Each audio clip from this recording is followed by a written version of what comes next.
क्या इसका प्रिपरेशन होगा? प्रिपरेशन किस तरीके से किया जाएगा?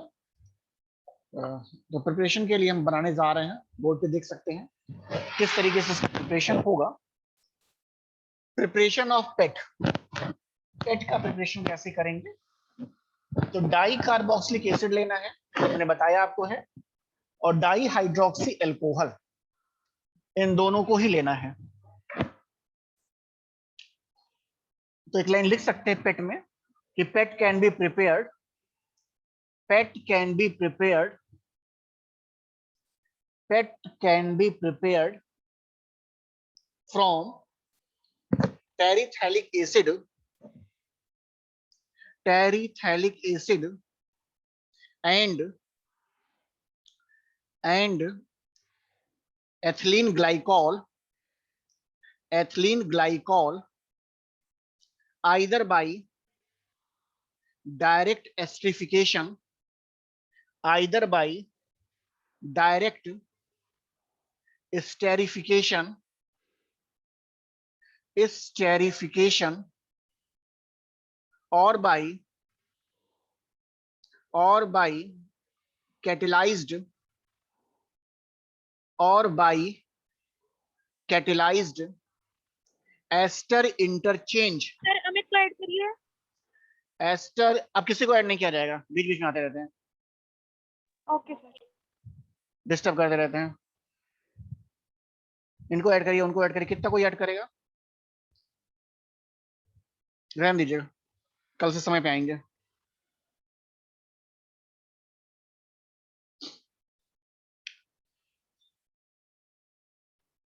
कहां पर थे? PET can be prepared from terephthalic acid and ethylene glycol। Structure बनाते चल रहे हैं। एथिलीन ग्लाइकॉल, एथिलीन ग्लाइकॉल देखो कैसे बनता है। Ethylene glycol is a CS2 hold to ethylene glycol either by direct esterification, either by direct esterification, or by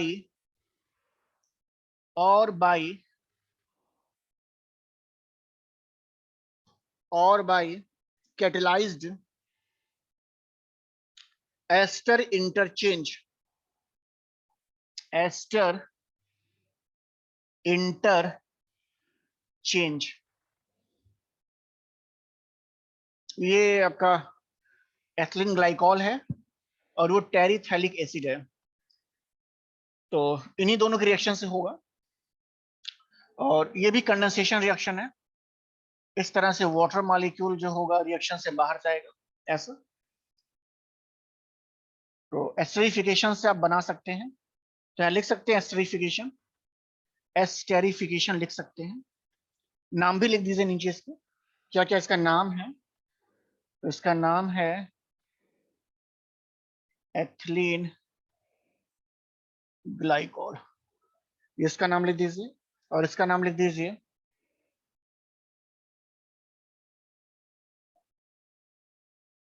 टेरिथैलिक acid. ये PS silent है, टेरिथैलिक एसिड। सिंपल सा रिएक्शन है। अब H चूंकि यहां से वो H2O के फॉर्मेशन में इस्तेमाल हो रहा है, तो इस हाइड्रोजन को भी नहीं लिखते हैं। तो हम लिखना कहां से स्टार्ट करते हैं? हम लिखना ऑक्सीजन से स्टार्ट करते हैं। तो ऑक्सीजन लिखते हैं, फिर लिखते हैं CS2 होल ट्वाइस, फिर ऑक्सीजन आएगा, ये एलिमिनेट हो गया है, फिर आएगा C डबल बॉन्ड O आएगा, बेंजीन रिंग आएगी, and C double bond O, फिर इस OH नहीं लिखा जाएगा। तो ये इसका एक मोनोमर है, ये इसका एक मोनोमर है। सब n नंबर में ले लो, ये भी n ले लो, ये भी n ले लो, तो ये भी n के फॉर्म में बनेगा। तो ये हो जाएगा पेट, पॉलीएथिलीन टेट्रा एस्टिक एसिड, टेट्रा थैलिक एसिड, एस्टिक नहीं थैलिक एसिड होगा। पॉलीएथिलीन टेट्राथैलेट, ऐसा भी बोल सकते हैं। टेरिलीन। और हाँ, टेरिलीन और डेक्रॉन, ऐसा भी बोल सकते हैं। तो कई नामों से जाना जाता है, आपको जो सुविधाजनक लगे आप लिख सकते हैं।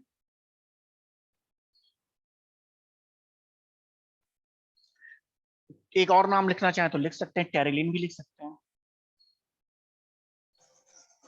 जी सर। टेरिलीन हो जाएगा। ये आपका एस्टर है, ये भी फाइब्रस है, लेकिन एलिफेटिक ना होकर के एरोमेटिक है। एलिफेटिक ना होकर के ये कैसा है, एलिफेटिक ना होकर के ये जो है एरोमेटिक है, बस ये फर्क है। कार्बोक्सिलिक एसिड इसका जो है एरोमेटिक टाइप का है। तो डाई कार्बोक्सिलिक एसिड है और साथ में डाई हाइड्रोक्सी एल्कोहल है।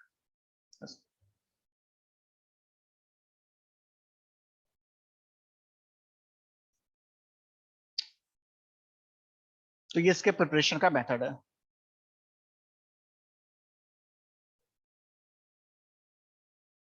फिर से क्या करेंगे, इसकी प्रॉपर्टीज और इसके यूजेस बुक से देख लेंगे।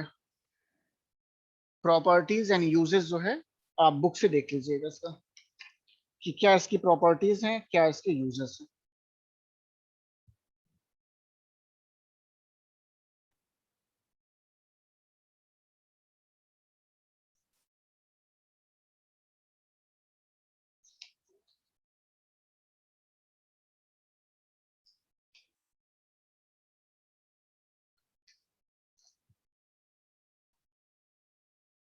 अगला होगा phenolic resin. Next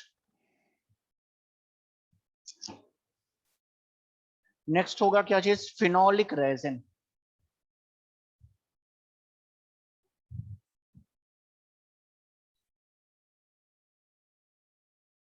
phenolic resin, और ये एग्जांपल है थर्मोसेट का, ये एग्जांपल है थर्मोसेट का।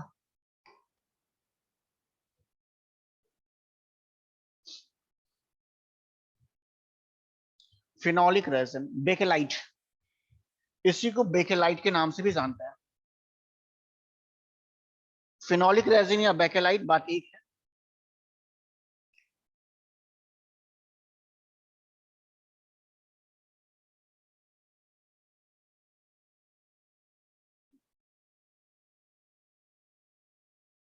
और इस फिनोलिक रेजिन में हम क्या देखेंगे, तो हम देखेंगे phenol formaldehyde resin, phenol formaldehyde resin.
हाँ देखो, फिनोलिक रेजिन में जो सबसे इंपॉर्टेंट रेजिन है, फिनॉल फॉर्मल्डिहाइड रेजिन देखना है हमें।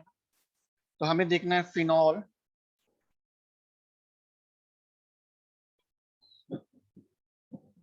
फॉर्मल्डिहाइड,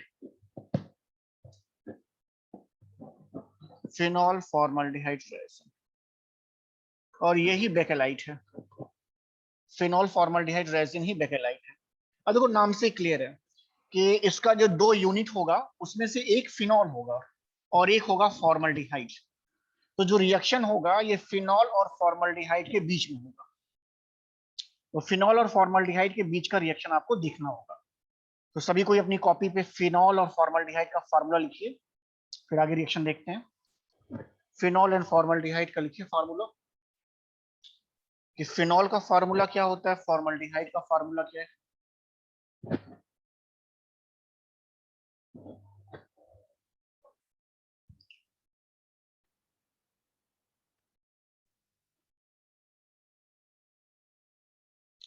फिनॉल फॉर्मल्डिहाइड जो रेजिन है उसका जो रिएक्शन होता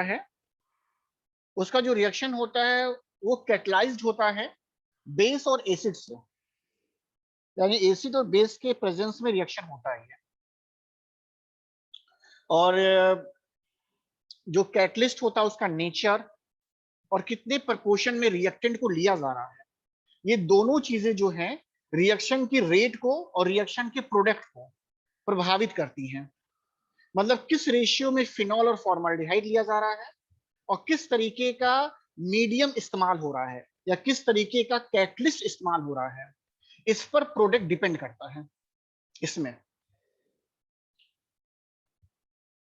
तो फिनॉल फॉर्मल्डिहाइड रिएक्शन जो होगा 4 स्टेप में है, 4 अलग अलग स्टेप में है। सब लोगों ने लिख लिया होगा फिनॉल फॉर्मल्डिहाइड का फार्मूला, सबको आ भी रहा होगा कि फिनॉल अगर हम लिखेंगे तो सबने ऐसा लिखा होगा, मैं लिख के दिखा दे रहा हूँ। सबने फिनॉल ऐसा लिखा होगा और फॉर्मल्डिहाइड लिखने की बारी आई होगी तो सबने ऐसा लिखा होगा। तो इस तरीके से सबने फिनॉल और फॉर्मल्डिहाइड को लिखा होगा ऐसा। इन्हीं के बीच की रिएक्शन को देखना है। तो लिखिए there are 4 different steps, there are 4 different steps. Number 1, 4 अलग अलग तरह के स्टेप्स हैं। नंबर 1, नंबर 1, नंबर 1 मिथाइलोलेशन, ये नंबर 1 स्टेप है।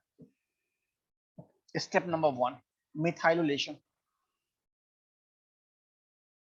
मिथाइलोलेशन में क्या होगा, मिथाइलेशन का मतलब होता है insertion of methylol group. And methylol group किसे कहते हैं, तो ये है CH2OH, इसी को कहते हैं insertion of methylol group, that is CH2OH at ortho, पूरा लिख दें, एट आर्थो और पैरा, आर्थो और पैरा पोजीशन, आर्थो और पैरा पोजीशन, आर्थो और पैरा पोजीशन, ये होगा मिथाइलॉल ग्रुप का इंसर्शन होगा आर्थो या फिर पैरा पोजीशन पे, इसके फिनॉल पे, फिनॉल के आर्थो या पैरा पोजीशन पर इसका इंसर्शन होगा। कैसे लिख सकते हैं रिएक्शन, कैसे लिख सकते हैं, तो रिएक्शन लिखने का तरीका आसान है। देखिए, तो पहले लिखिए फिनॉल, कॉपी में बनाइए फिनॉल को ऐसे, और फिर लिखिए HCHO फॉर्मल्डिहाइड। अब देखिए ये पोजीशन इसकी आर्थो कहलाती है, ये पोजीशन आर्थो कहलाती है, ये पोजीशन पैरा कहलाती है, ये पोजीशन मेटा कहलाती है और ये पोजीशन मेटा कहलाती है। ऐसे इस तरीके से नाम दिया जाता है। तो ये जो आपका CH2OH ग्रुप बनेगा या तो ये आर्थो पोजीशन पर आएगा इन दोनों पर, या तो पैरा पोजीशन पर, ऐसा कभी भी मेटा पोजीशन पर नहीं जाएगा। और ये आर्थो मेटा पैरा OH के रिस्पेक्ट में लिखा जाता है, इसके रिस्पेक्ट में OH के। तो हटा दे रहे हैं इसको, जो समझने के लिए था कि कौन सी पोजीशन क्या है, तो इसको हटा रहे हैं, यहां से हटा दिया ऐसे। तो अब देखो इसका जो प्रोडक्ट बनेगा कैसा बन सकता है, तो बन सकता है कैसा भाई, तो हो सकता है OH, यहाँ देखिए, हो सकता है ये हो जाए CH2OH, ऐसा बन जाए, इस फॉर्म में बन सकता है, यानी आर्थो पोजीशन पे जा सकता है। अथवा दूसरी का संभावना क्या है, दूसरी संभावना ये है, दूसरी संभावना ये है कि हो सकता है कि ये जो ग्रुप है ये किस पोजीशन पे चला जाए, ये चला जाए पैरा पोजीशन पर, ऐसा। ये दोनों ही संभावनाएं हो सकती हैं CH2OH ग्रुप के लिए, कि या तो आर्थो पोजीशन पर रहेगा या तो पैरा पोजीशन पर जा सकता है। इसका नाम है मोनोमेथाइलॉल फिनॉल। नाम कैसे लिखते हैं, मोनो मेथाइलॉल फिनॉल, मोनोमेथाइलॉल फिनॉल। एक ही मेथाइलॉल ग्रुप है, जितने ग्रुप होंगे उसी हिसाब से लिखा जाएगा। तो ये मोनोमेथाइलॉल फिनॉल है, ऐसा।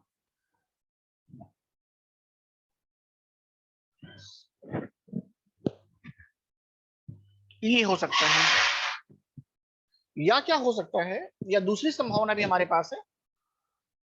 देखें, दूसरी संभावना हमारे पास क्या है, दूसरी संभावना ये हमारे पास है कि ये जो ग्रुप है, ये जो मोनोमेथाइलॉल ग्रुप है, कैसे लिख रहे हैं, देखिए ऐसे लिख रहे हैं CH2OH। ये पहले स्टेप में ही है। ये फिर से जो है, अगर फॉर्मल्डिहाइड अभी भी रिएक्शन में है तो फिर से उसके साथ रिएक्शन कर सकता है, और फिर से रिएक्शन करके क्या कर सकता है, अगला जो ये ग्रुप है ये कहां पर आ सकता है, इस पोजीशन पर आ सकता है, यानी किस पोजीशन पे, पैरा पोजीशन पर। तो कैसा हो सकता है, कैसा हो सकता है ये हो जाएगा, देखिए ऐसे CH2OH यहां चला जाएगा और ये CH2OH, ऐसा ऐसा हो सकता है इस तरीके से। लेकिन एक कंडीशन और हो सकती है, इसका एक मॉलिक्यूल ना होकर के अगर दो मॉलिक्यूल पार्टिसिपेट करें, ऐसा हो सकता है। अगर एक मॉलिक्यूल होकर ना दो मॉलिक्यूल पार्टिसिपेट करेगा तो ये पोजीशन भी ऑक्युपाई हो जाएगा और ये पोजीशन भी ऑक्युपाई हो जाएगा, यानी इन दोनों पोजीशन पर CH2OH आ जाएगा। यानी इसी को हम दोबारा फिर कैसे, कहां तक जा रहा है, कहां तक दिखाई देगा आपको, इसके आगे नहीं जाएगा। अच्छा नीचे में आ लिखूंगा, रहा है सर, आ रहा है। नहीं इसके नीचे जैसे इसके आगे लिखना था, तो आगे आगे मैं लिखूंगा तो यहां तक जाएगा, यहां तक नहीं जाएगा, यहां तक, यहां कर दे रहा हूं, इसी के नीचे कर दे रहा हूं। देखो, तो अगर दो मॉलिक्यूल ले लेंगे, तो दो मॉलिक्यूल जब ले लेंगे तो यही जो है, इसकी जितनी पोजीशंस हैं उन सारी पोजीशंस पर CH2OH ग्रुप आ जाएगा। देखो ऐसे, ये यहां पर भी एक आ जाएगा और यहां पे भी एक आ जाएगा, ऐसे। तो ये फर्स्ट स्टेप है मिथाइलोलेशन का।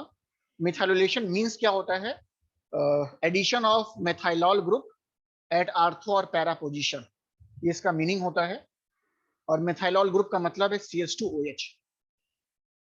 तो इस ग्रुप को आर्थो या पैरा पोजीशन पर हम इंसर्ट करते हैं। तो इस तरीके से ये पहला स्टेप होता है, आसान स्टेप है, कोई दिक्कत नहीं है। अब नाम आसान है, जैसे ये मोनोमेथाइलॉल फिनॉल है, इसका नाम हो जाएगा डाईमेथाइलॉल फिनॉल, और इसका नाम हो जाएगा ट्राईमेथाइलॉल फिनॉल। जितने मेथाइलॉल ग्रुप होंगे उसी में मोनो, डाई एंड ट्राई लगाते जाइए, तो मोनो हो जाएगा, डाई हो जाएगा, ट्राई हो जाएगा, ऐसा हो जाएगा। तो ये फर्स्ट स्टेप है इसका। फर्स्ट स्टेप कॉमन है, फर्स्ट स्टेप सभी में होगा। अब इसके बाद क्या हो रहा है, अब इसके बाद आपने किस तरह का कैटलिस्ट इस्तेमाल किया है और फिनॉल और फॉर्मल्डिहाइड का रेशियो कितना है, उसके अकॉर्डिंग प्रोडक्ट का नेचर बदलेगा। अगले जो स्टेप्स हम देखेंगे, उन अगले स्टेप्स में क्या होगा कि फिनॉल फॉर्मल्डिहाइड का रेशियो आपने कितना लिया है उसके ऊपर डिपेंड करेगा, और आपने किस तरह का कैटलिस्ट लिया हुआ है।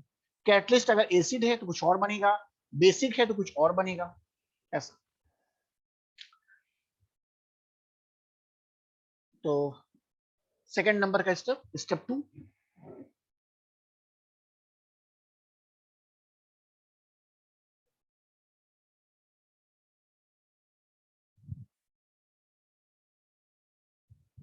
स्टेप 2,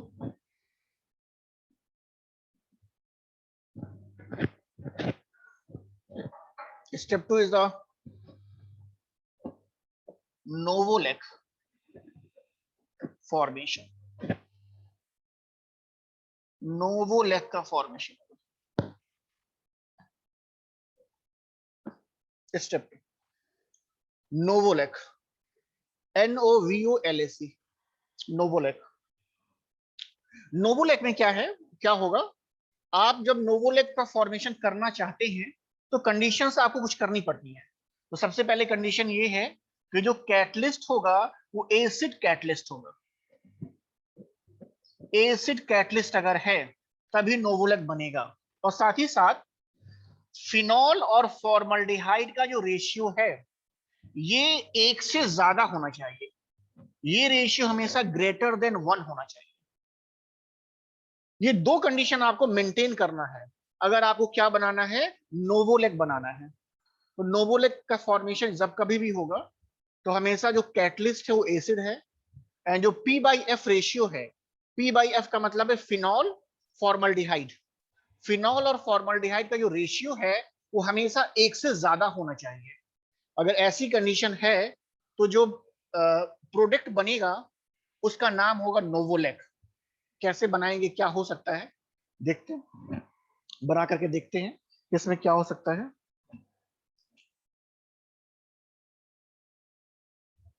देखिए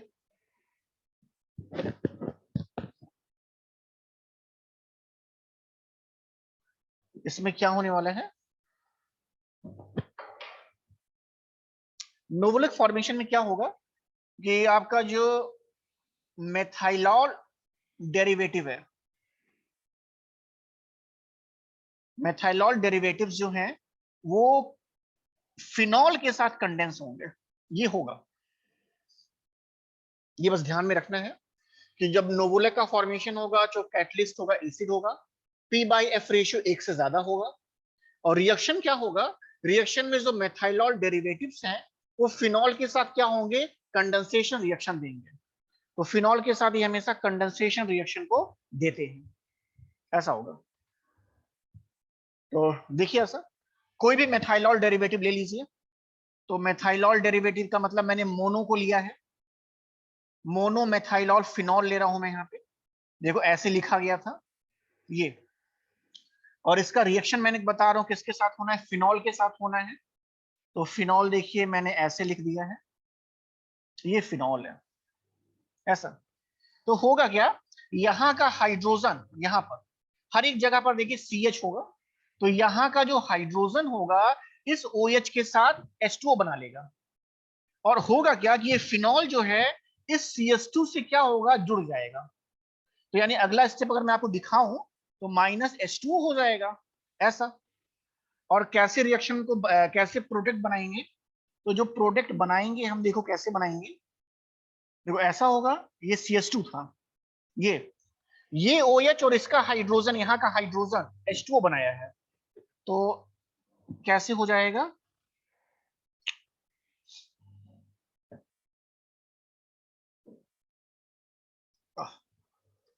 ऐसे देखिए, ऐसे लीनियर चेन बन जाएगी इस तरीके का ऐसे।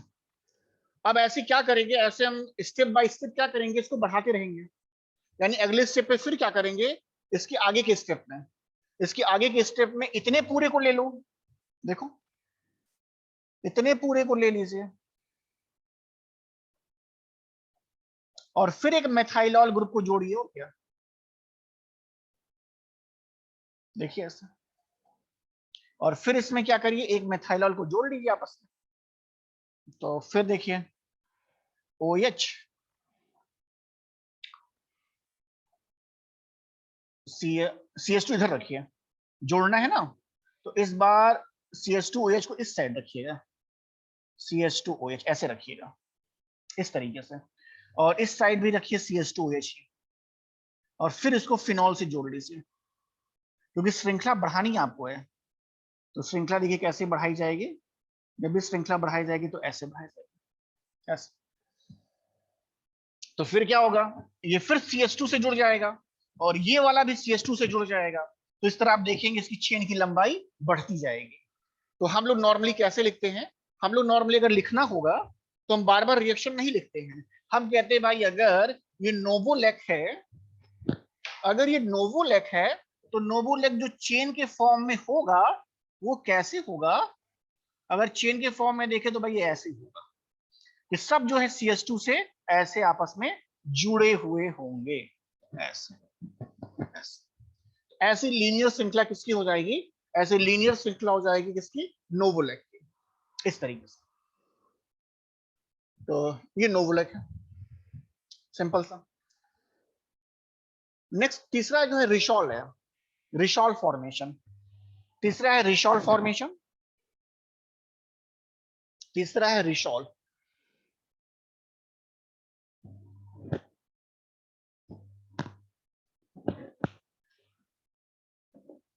RESOLE, रिशॉल formation. अब रिशॉल फॉर्मेशन में क्या है, कैटलिस्ट एसिड नहीं लीजिए, अब बेसिक लीजिए, बेसिक कैटलिस्ट होगा। और जो P/F रेशियो है दिस इज लेस देन 1 होगा, एक से कम होगा, यानी फिनॉल फॉर्मल्डिहाइड का रेशियो एक से कम हो, और जो आपने कैटलिस्ट इस्तेमाल किया है वो बेसिक है।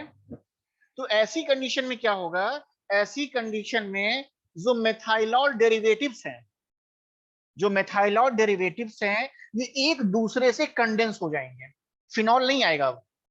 अगर आपने ऐसी कंडीशन लिया है तो इस कंडीशन में मेथाइलॉल डेरिवेटिव्स जो हैं एक दूसरे के साथ कंडेंसेशन रिएक्शन से जुड़ जाएंगे और जुड़ने के बाद लॉन्ग चेन बनाएंगे। तो बेसिक अंतर रिशॉल और नोवोलेक में ये है कि नोवोलेक में मेथाइलॉल डेरिवेटिव और फिनॉल है, और जो रिशॉल है उस रिशॉल में केवल मेथाइलॉल डेरिवेटिव्स ही हैं, उसमें फिनॉल का नहीं है, फिनॉल पार्टिसिपेट नहीं करेगा। तो जो कंडेंसेशन रिएक्शन होगा ये मेथाइलॉल डेरिवेटिव्स के साथ ही केवल होगा। तो बस मेथाइलॉल डेरिवेटिव को आपस में जोड़ते चले जाइए और क्या। जब मेथाइलॉल डेरिवेटिव्स को आपस में जोड़ेंगे तो देखिए इसी की जगह क्या करिए, एक मेथाइलॉल ले लीजिए और क्या, देखिए ऐसे हो जाएगा। मान लीजिए इस बार आपने मेथाइलॉल डेरिवेटिव जो लिया, देखिए ये फिनॉल तो मान लीजिए यहां पे आपने ले लिया है CH2H, यहां लीजिएगा नहीं, यहां लेंगे तो फिर दो CH2 साथ साथ आ जाएगा, ऐसा नहीं हो सकता है। तो या तो यहां ले सकते हो या तो यहां ले सकते हो। तो अगर इसको आपस में जोड़ दोगे तो जो प्रोडक्ट बनेगा देखो कैसे बनेगा, CH2H यहां पे आ जाएगा, ऐसे यहां पर आ जाएगा, बाकी सब सेम रहेगा। यानी कहीं कहीं पर आपको इस तरह के एडिशन में कहीं कहीं पर आपको पैरा पोजीशन पर CH2OH भी दिखाई देगा, बस ऐसा। यानी ये ब्रांचिंग बना सकते हैं, ब्रांच बना सकते हैं, क्योंकि नीचे CH2OH आ रहा है। तो अगर दूसरी श्रृंखला है तो दूसरी श्रृंखला से भी अपने आप को ही ऐड कर लेगा। कैसे ऐड कर लेगा, इसी CH2 से, ऐसा। यानी सिंपली हम कह सकते हैं कि आपका जो ये रिशॉल है, रिशॉल जो है ये क्रॉस लिंकिंग बना सकता है, लेकिन जो नोवोलेक है वो लीनियर श्रृंखला में पाया जाता है, ऐसा। अब रिशॉल की अगर आपने क्या कर दी है, क्रॉस लिंकिंग कर दिया है, अगर आपने इसका क्रॉस लिंकिंग कर दिया है तो यही रिसाइट है। अगला इसका चौथा फॉर्म, चौथा फॉर्म क्या कहते हैं, चौथी फॉर्म को कहते हैं रिसाइट। तीसरे के बाद चौथा इसका स्टेप,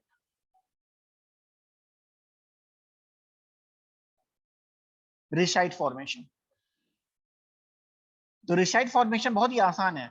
रिसाइट फॉर्मेशन कैसे होगा, तो इसी फॉर्म को थोड़ा हीट कर दीजिएगा, इसी फॉर्म को हीट अप करेंगे तो क्या होगी, एक से ज्यादा जो श्रृंखलाएं हैं, एक से ज्यादा जो चेन है वो आपस में कंडेंस हो जाएंगे और कंडेंस होकर के क्रॉस लिंक स्ट्रक्चर बना देंगे। और जब क्रॉस लिंक स्ट्रक्चर बनेगा उसी क्रॉस लिंक स्ट्रक्चर को हम बेकेलाइट के नाम से जानते हैं। यानी जो रिसाइट इसका फॉर्म है वही बेकेलाइट है, ऐसा।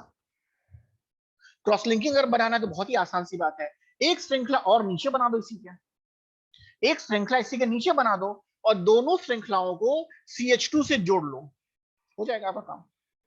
वैसे मुझे बनाना अगर है तो मैं कुछ नहीं करूंगा, मैं क्या करूंगा देखिए, मैं एकदम सेम बनाऊंगा देखिए, लेकिन OH इधर लिखूंगा, ऐसे लिखूंगा, OH मैं ऐसे लिखूंगा, ऐसे। मैं इसे आर्थो माना हो तो इधर से बनाऊंगा ऐसे, CH2 ऐसे बनाऊंगा।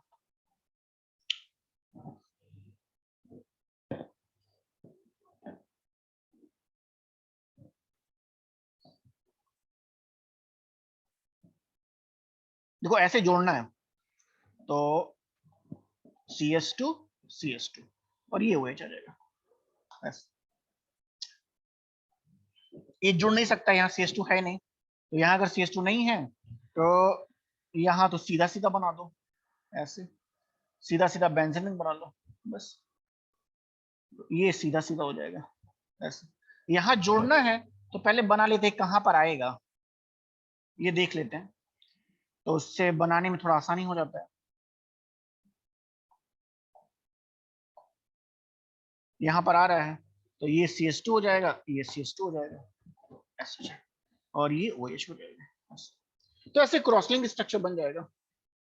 2 CH2 कैसे आ गया यार, एक ही CH2 होगा।